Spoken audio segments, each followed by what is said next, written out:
me parece que la dimensión política, la dimensión psicológica, sociológica, todas esas dimensiones de análisis de lo real histórico que están tan estabilizadas, no bastan ni sirven y son herramientas que se rompen cuando uno quiere con ellas relacionarse con un hecho artístico que tiene su ser en la fuente poética, en las formas poéticas de producción de su propia realidad. Ese artificio no puede ser interpretado con las herramientas de un frente de realidad que ha estabilizado todos sus niveles interpretativos en distintas formas de hacerlo, ¿no? Está la psicología para interpretar el inconsciente, sus capas, el yo, el ello, el superyo. Está la dimensión política para interpretar la plusvalía, el capitalismo, el marxismo. Está la dimensión social, está la dimensión de la... Todos son planos interpretativos que es un embole. El arte quiere salir de ahí. Entonces me parece que lo que se puede hablar en relación a la obra es en torno a eso. Uno debería buscar un lenguaje más, si es que lo hubiera, porque es un lenguaje de abordaje de algo que ya es, ¿no? Para poder hablar de eso. Por eso también fracasa la crítica de arte, porque los críticos de arte, o los críticos teatrales, que por suerte ahora ya no rompen las bolas poniendo puntajes ni hablando de las obras, responden también a categorías de los lenguajes teatrales imperantes. Entonces se mira una obra desde una visión estabilizada del lenguaje, que en general es el realismo o el naturalismo, y se le pide, se la fiscaliza desde ahí. No se entiende, no sé lo que pasa, se actúa, está exagerada la actuación, o pasa esto o lo otro. Se busca que haya una equivalencia con el modelo. Son modelos de producción. Todos son modelos de producción, de interpretación, de análisis. Entonces, bueno, por eso el teatro debe ser un piedrazo en el espejo que rompa el modelo de producción de espejismo con el que está funcionando desde hace tanto tiempo, que es el teatro del living, ¿no? Estamos con Pompeyo Divert, que es actor, director, dramaturgo y docente. Y bueno, muchas cosas más. En este momento está con Edipo en Ezeiza en escena.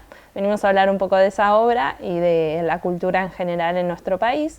Primero preguntarte cómo te presentarías vos a vos mismo.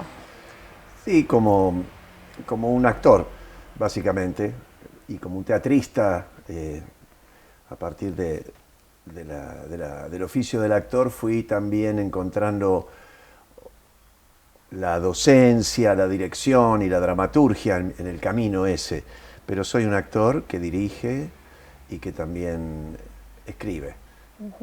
Respecto de Edipo en Ezeiza, ¿cómo llegaste a la relación entre Edipo y Perón y por qué elegiste Edipo y no otro personaje como para contar parte de nuestra historia, de la historia argentina? Bueno, en realidad Edipo en Ezeiza es tal vez la única obra que yo escribí toda, digamos, que no es una adaptación, que no se montó la escritura sobre una escritura anterior, como fue el caso de Muñeca de Discépolo, de Trastorno, sobre la obra de Florencio Sánchez, o La farsa de los ausentes de Roberto Art, o Macbeth, o el Shakespeare que voy a hacer ahora, el Hamlet digo que voy a hacer ahora, que son versiones. En general yo siempre escribo versiones de estilo de las escrituras originales de grandes autores, una versión, y ahí meto bastante mano. En este caso no, fue una obra de escritorio que surgió a partir de una improvisación que hice con unos actores un actor joven, una señora mayor y un señor mayor, con los que me crucé en un seminario en San Luis, casualmente, y la señora había ido con una bolsa de papas a la clase porque estaba haciendo las compras, ¿no? Entonces, cuando pasaron a improvisar ella, el muchachito, que había un muchachito y un señor, le dije que lleve la bolsa de papas, me parecía que podía ser teatral. Y en 2 minutos ya estábamos en una escena extrañísima donde la habíamos atado a la señora a una silla y el hijo presunto y el marido la interrogaban sobre quién era ella, ¿no? Preguntaban, ¿quién sos? Y decía, soy mamá. Dice, no, pero ¿quién sos además de ser mamá? Esa sospecha que el teatro puede abrir sobre las identidades y las pertenencias. Y en ese interrogatorio empezaban a aparecer versiones muy delirantes de la procedencia de ella y de su identidad. Versiones que otros actores y actrices le soplaban al oído. Era un ejercicio que hacíamos siempre, que a los actuantes hay otros que son los que le soplan palabras sueltas, y con esas palabras el que actúa tiene que generar esas respuestas a las preguntas con que es interrogado, ¿no? Entonces, al tener que conjugar esas palabras en una dramaturgia de emergencia para responder al interrogante de quién sos, de dónde venís, a dónde vas, las versiones eran desmesuradas, ¿no? Ese trabajo nos gusta mucho. Entonces después me quedé con esa idea del interrogatorio, de la familia que se interroga, porque luego lo interrogaron al padre, después al pibe, y nos divertimos mucho. Yo venía trabajando en el estudio acá en Buenos Aires, en el estudio Teatro El Cuervo, de esa manera, con interrogatorios, pero que tenían un sentido también medio político, donde agregábamos la dimensión política a la dimensión poética de la dramaturgia de la palabra y de las circunstancias. No porque habláramos de política, sino porque esos elementos participaban como fuente de lenguaje y de imágenes para una asociación poética de la palabra. Y también generaban una atmósfera. Yo siento que el teatro de algún modo es la manifestación metafísica de un asunto histórico, que el teatro debe crear una realidad artificial que sospeche de la realidad histórica, que abra una sospecha sobre la identidad individual y colectiva, ¿no? Y que entonces inevitablemente los materiales con los que el teatro va a crear ese artificio y ese procedimiento van a tener que ver con la realidad de la que surge esa sospecha, ¿no? Y la sospecha sobre la identidad que teníamos en aquel momento estaba muy teñida por los asuntos políticos históricos de los que venimos, básicamente sobre el peronismo y todo ese nivel poético que tiene el 6 a 73, ¿no? Todo lo que restalla en ese acontecimiento tan poderoso, tan al estilo del teatro griego, en el sentido de que en una misma unidad de tiempo y espacio se producen todos esos acontecimientos trágicos que tienen múltiples versiones sobre sí mismos. En ese momento el peronismo tenía y la sigue teniendo, muchas versiones sobre sí mismo, y ese fue un momento histórico mitológico, ¿no? Ese Dios que vuelve del exilio en un pájaro de hierro y que es esperado por sus hijos, el pródigo y el hijo abominable, se sacan los ojos por ver quién lo recibe, y en el aire mismo de esa circunstancia ese Dios pega la vuelta y baja en Moreno, en una base militar, y se frustra todo ese acontecimiento, y a partir de ese momento todo es caída en términos históricos. A partir de 6 a 73 todo es caída.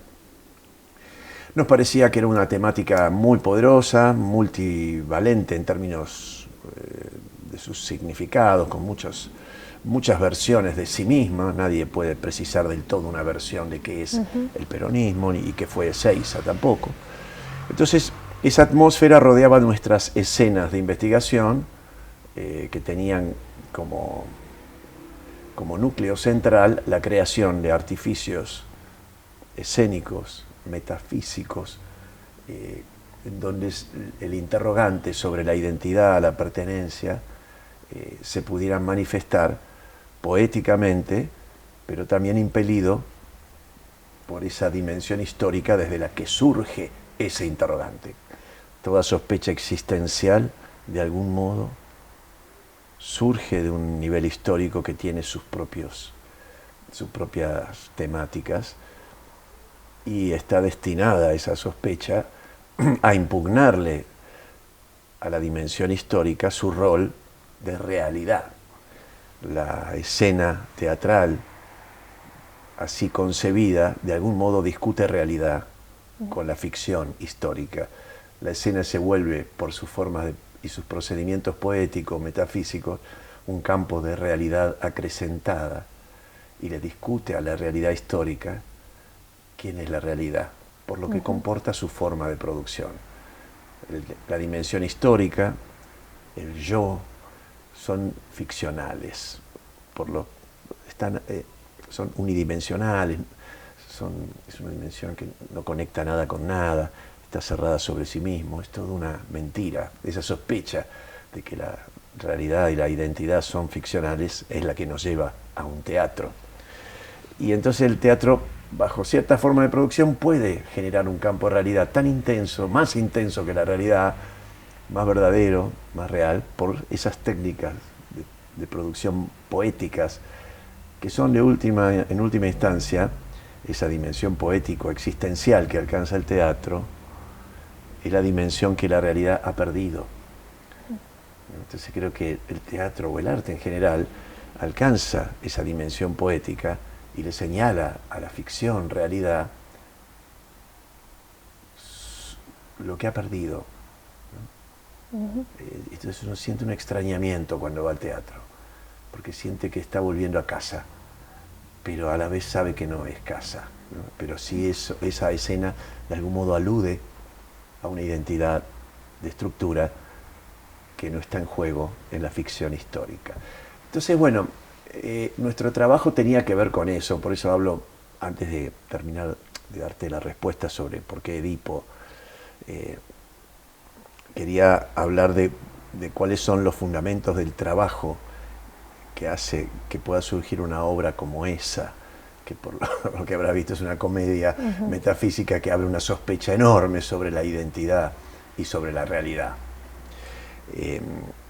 Cuando me decidí a escribir esa obra fue a raíz de que en el estudio, acá, una vez que volví, yo tenía tres alumnos, Julieta Carrera, Francisco Bertín y Hugo Cardoso, que son los actuales actores y actriz de la obra, que me resultaron muy parecidos a esos que yo ya había visto en San Luis, a esa gente.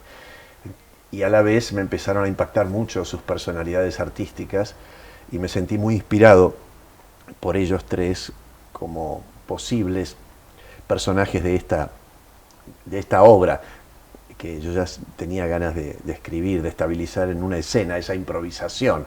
Entonces, pensando en ellos, escribí la obra. Pensando en estos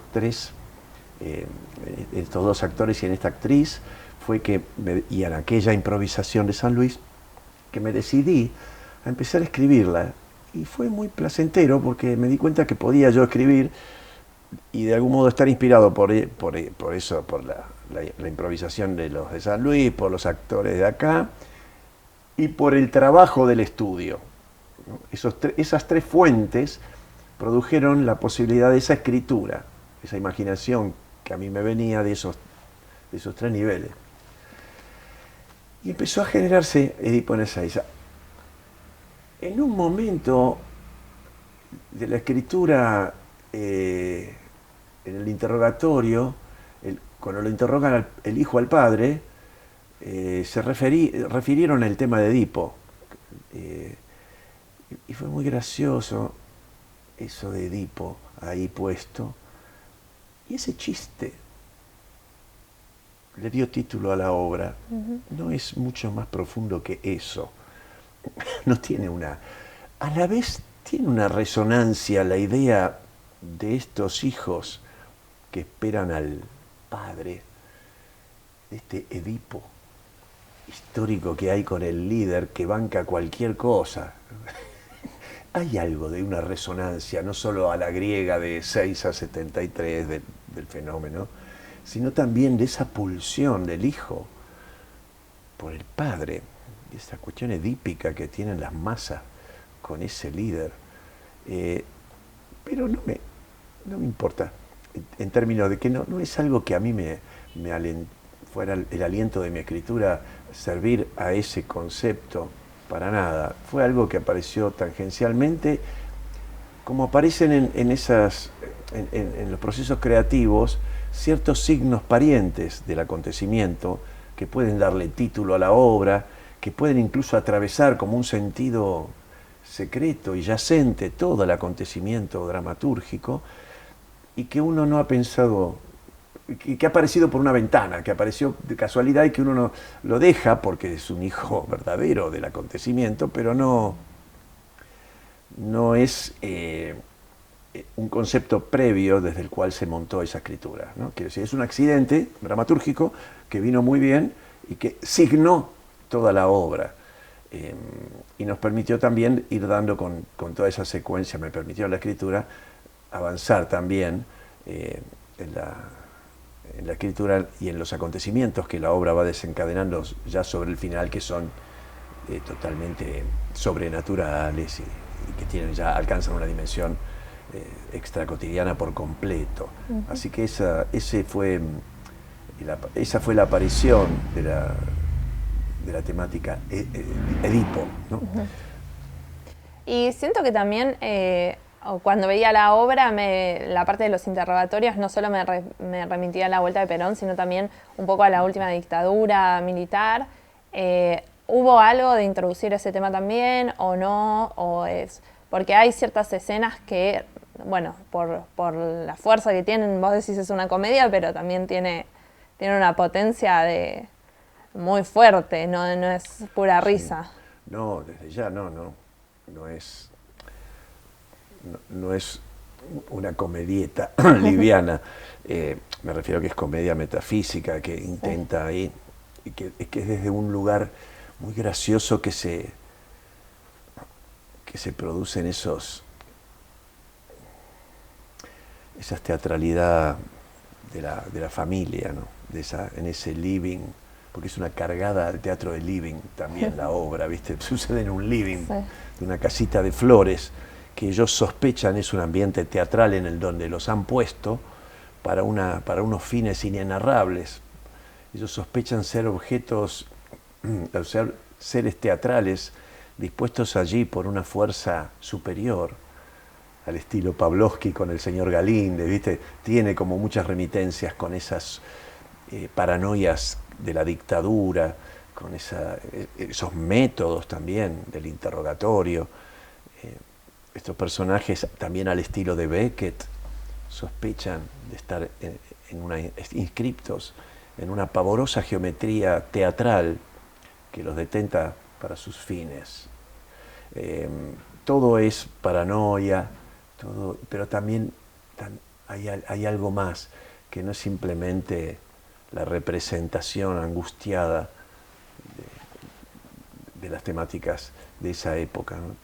Hay algo que es propio del teatro, como también en Beckett sucede, donde uno parece que está envuelto en una dimensión de mucha oscuridad y sin embargo hay algo muy luminoso en esa resistencia a la versión con la que te quiere capturar esa ficción, ¿no? Es una obra antificcional y sin embargo se monta dentro de la aparente ficción, pero los personajes se rebelan contra eso, casi que militan la antificcionalidad, pero no pueden dar consigo porque no hay una salida del todo precisa.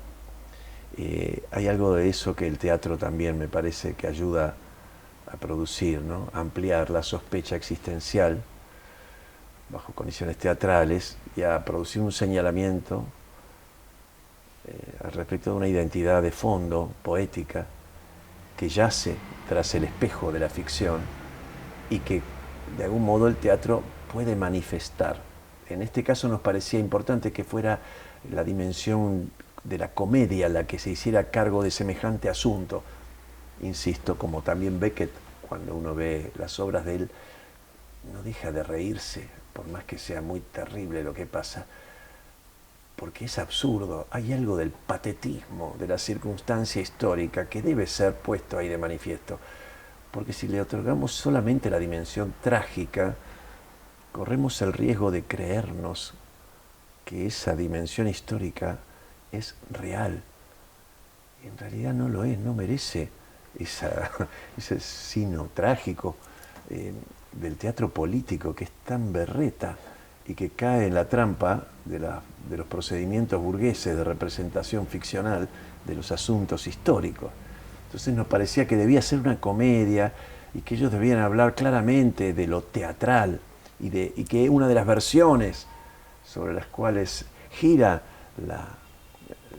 los diálogos es la sospecha de que ellos son actores y que eso es una escenografía. Así que me pareció muy interesante. Y que incluso los personajes que cambian, la madre que en un momento cuando la descubren le dice, bueno, está bien, soy mamá, y el otro dice, no, si fueras mamá vaya y pase, sos algo mucho peor. Lo cual también abre una sospecha sobre los vínculos familiares, ¿no? Todo está en crisis ahí, en esa obra, y está bueno.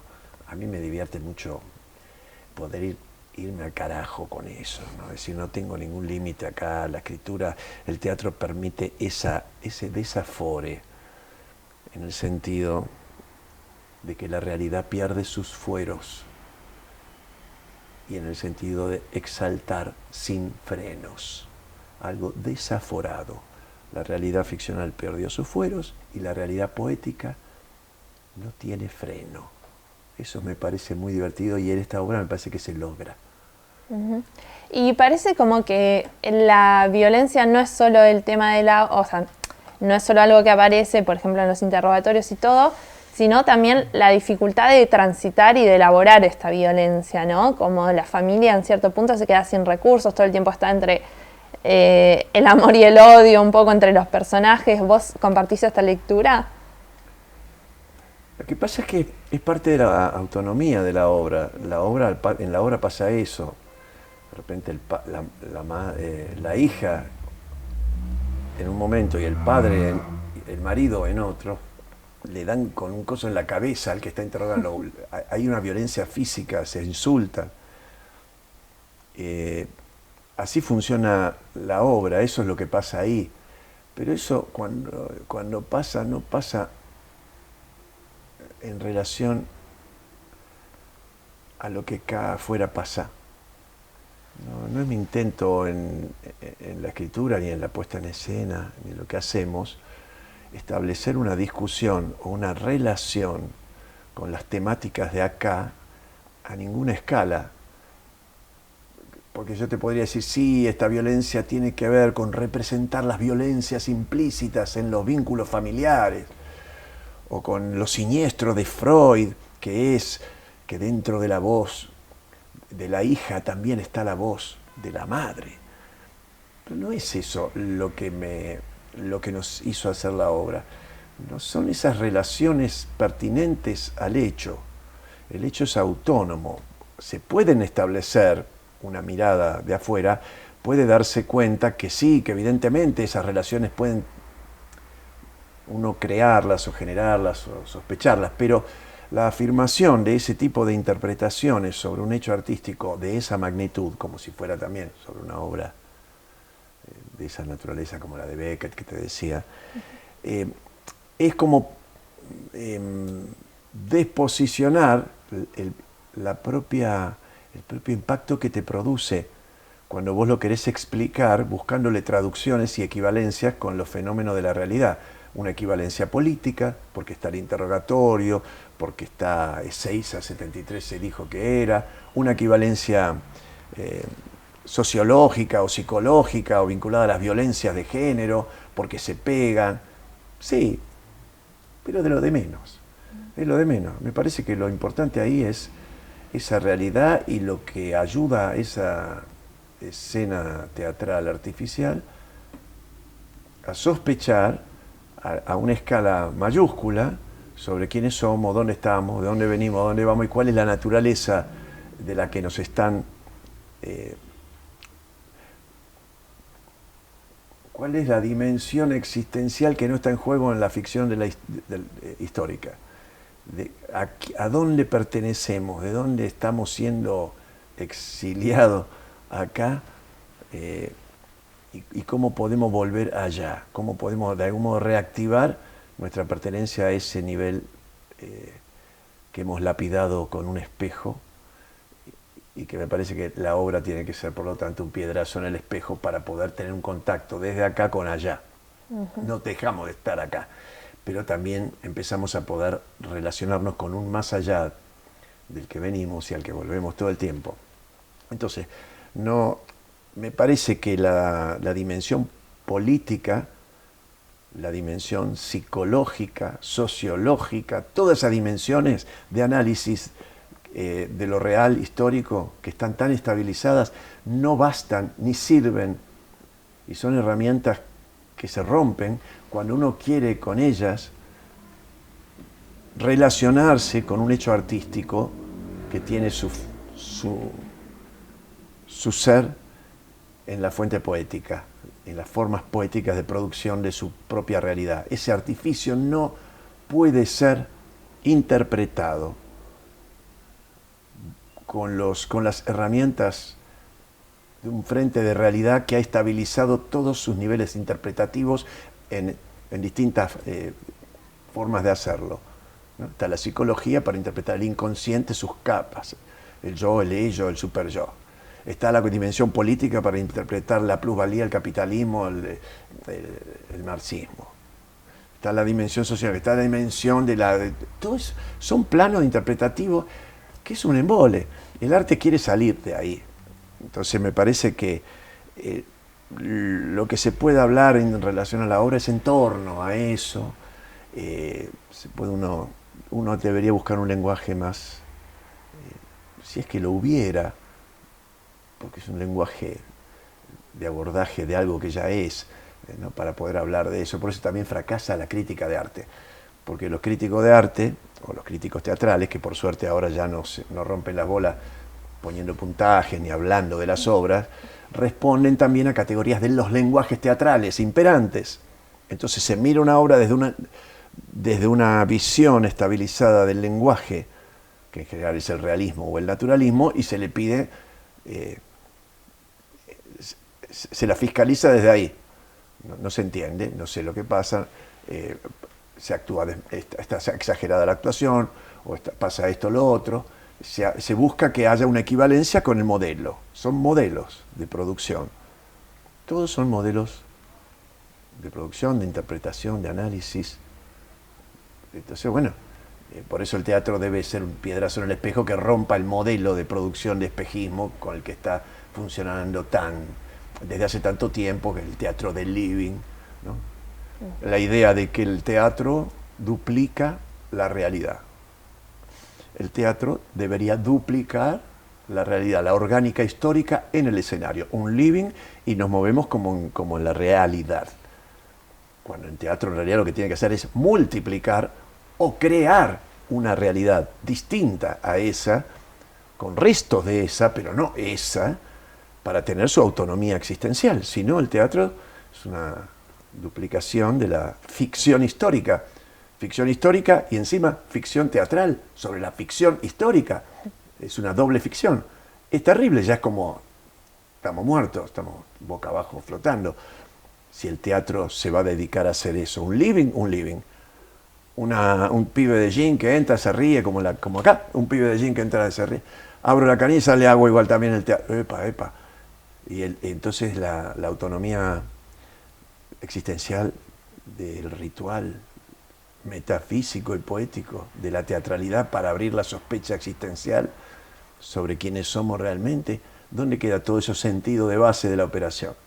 Entonces me parece que no es posible hablar mucho más que a esta escala de este tipo de obras, que claro, tomamos las temáticas históricas, por supuesto, porque la sospecha que abrimos nace de una insatisfacción histórica en una época que tiene sus signos, los tomamos, porque tenemos que entrar en contacto también con esos que están allá afuera, con los que acechan en la adyacencia del ritual, con el público. Es a ellos también que va dirigida la obra y en delegación de la sospecha colectiva de ese público que actuamos eso. No es que lo hacemos simplemente para satisfacer nuestras propias ansias de practicarnos en la otredad. es una relación política la que se establece, porque el público también viene a sospechar y nosotros tenemos que estar a la altura de esa sospecha colectiva que no tiene del todo técnicas de producirse, y que por eso me parece que estas obras, y hay otras más que están dando vuelta por ahí, sirven a esos fines y no son fácilmente analizables, y menos desde las temáticas aparentes sobre las cuales montan su asunto misterioso. No son las temáticas aparentes de la obra los puentes para entrarle. Son apariencias, no podemos hablar de eso, no es importante. No son las que fundan la existencia de esa teatralidad, las apariencias con las que esa teatralidad se recubre para hacer su jugada. Eso me parece importante. Y esta obra la escribiste hace más de una década y habla de sucesos que pasaron hace muchas décadas, pero el antiperonismo sigue siendo acérrimo y sigue habiendo muchos sectores que odian el peronismo, a Perón, a Evita. ¿Qué pensás al respecto? ¿Por qué te parece que este fenómeno continúa? Hablar de eso es hablar de otra cosa que no tiene que ver con la obra. Claro. Me da igual, es un tema de siempre, los gorilas, los reaccionarios, el peronismo de derecha, el de centro, el de izquierda, las dificultades que es. Pero es como que ahora ya estaríamos hablando a partir de las temáticas aparentes de la obra, serían la llave de acceso para que vos me hagas una pregunta sobre un asunto político. Entonces yo me estaría corriendo de mi lugar de artista y que está hablando de esto que estábamos hablando recién, para hablar de esta berretada de la ficción histórica, que ahora, hablando ya de ella, está más ficcional que nunca. ¿Qué podemos decir? ¿Quién puede decir algo realmente en este momento de confusión del movimiento nacional y popular peronista? Está todo se fue de cauce. Han entrado dinámicas ya de un orden personal a jugar en la dimensión política. De nuevo el tema del Edipo, eso podríamos decir. Reverdeció la metáfora de Edipo y se inscribió en la dinámica nacional. Sí. Por ahí hay gente que sabe más de esto o que puede tener un análisis más interesante al respecto.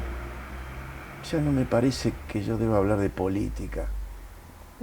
Justamente porque no quiero que haya una confusión en relación a que, como tomo temas históricos como apariencias para hacer andar esa máquina teatral que tiene objetivos políticos, poéticos mucho más profundos que los ficcionales, sería pertinente entonces hablar de eso. Muchos me vienen a preguntar como si yo hiciera teatro político, con lo cual me parece una falta de respeto. Eso. No sé, eso. ¿Y cómo ves el teatro en una época donde hay tanta oferta, donde están las plataformas de Netflix, de diferentes películas? Como vos me hablabas un poco del teatro más comercial, ¿cómo es seguir haciendo teatro hace tantos años, con obras de tanta calidad? El panorama teatral argentino es muy vital, ecléctico, tiene muchas formas de manifestación, todas de gran calidad. Hay teatro comercial de gran calidad, lo hay. Es cierto que no corresponden por ahí a los intereses teatrales míos, esas formas de producción. No obstante, ahí hay actores importantes, potentes, quiero decir. Yo lo disfruto en muchos casos, ¿no? Esa teatralidad. No siento que el teatro deba ser estrictamente una cosa, por más que a veces me apena cuando se la pierde, ¿viste? Decir, qué pena, con semejante nivel de actores, con esa producción, con todo, hicieron eso, se la perdieron, podrían haber ido más lejos, esa obra era buena, no sé, o lo que fuera. Pero básicamente dentro de una prolificidad, fertilidad, potencia única en el mundo. teatro argentino, los autores, tenemos autores hermosos, actores, actrices, directores, es potentísimo. El teatro independiente, las miles de salas que hay por todos lados, en cualquier lado, esas herencias militantes de la fe que impulsa lo teatral, son notabilísimas. Esa fuerza es lo curioso, lo valorable y lo que sigue activo en el presente, ¿no? Herederos de las viejas tradiciones teatrales históricas argentinas que son enormes. El circo criollo, el sainete, el grotesco, toda la época esa de la máscara, de la Alejandra Boero, Asquini, el teatro independiente, el teatro del pueblo. Esto es una voz, es una especie de aluvión teatral infernal en el que estamos acá en estos bordes de la realidad. Sigue muy activo, teatro abierto, todo lo que hemos hecho. Lo veo muy bien, muy vital. Y por último, ¿qué obras nos recomendás para ir a ver en este momento? Si hay alguna que hayas visto que te gustó. Ay, no estoy yendo mucho al teatro, no podría decir una en particular, porque además también no quisiera después de estar teniendo que llamarte para decir, ay, me olvidé tal o tal, pero yo diría que eso es una investigación que hay que hacer, que hay que abrir las páginas donde están esos materiales y escuchar también el boca a boca, que me parece que es lo más interesante. Porque las señales que me llevan a un teatro a mí siempre son las recomendaciones de gente que quiero, que valoro. Lo cual no es del todo, a veces alguien que valoro mucho me dice, anda a ver tal y la voy a ver y no me gusta. Digo, y no entiendo la relación de esa persona con ese material, por qué le gustó. Pero bueno, es muy personal. Pero cualquier teatralidad me parece que es válida, ¿no? Creo, el impulso de otredad que nos lleva al teatro es la potencia de base. Después veremos, cada cual verá qué hace y qué ve. Bueno, muchísimas gracias por estar acá con nosotros hoy. Muy linda la entrevista, te agradecemos un montón y gracias. Ojalá podamos seguir viendo obras tuyas. Gracias, muchas gracias. Ahora estoy por estrenar un Hamlet en el Centro de la Cooperación. Bueno, ahí estaremos. Así que los espero. Sí, sí, sí.